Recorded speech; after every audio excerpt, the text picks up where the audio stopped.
నాగవంశీ గారిని మాట్లాడవలసిందిగా రిక్వెస్ట్ చేస్తున్నాం. అండ్ ఇవాళ ఆయన ఎవరి కోసం వచ్చారో తెలుసా మీకు? జస్ట్ ఊరికే సుప్రియ గారి కోసం వచ్చారు. నాకు కూడా తెలియదు, ఊరికే అడుగుతున్నానండి.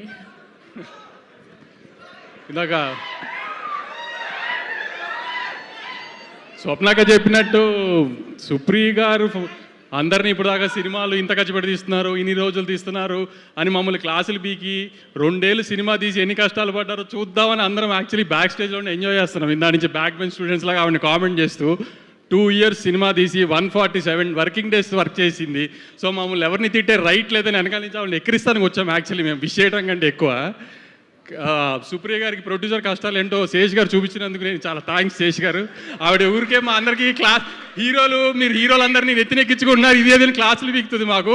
మీరు ఒక 2 సంవత్సరాలు ఆవిడ హింస పెట్టినందుకు చాలా థ్యాంక్స్ అండి. ఆవిడకి తెలియాలి కదా హీరోలతో సినిమాలు తీస్తే ఎంత కష్టంగా ఉంటుందో.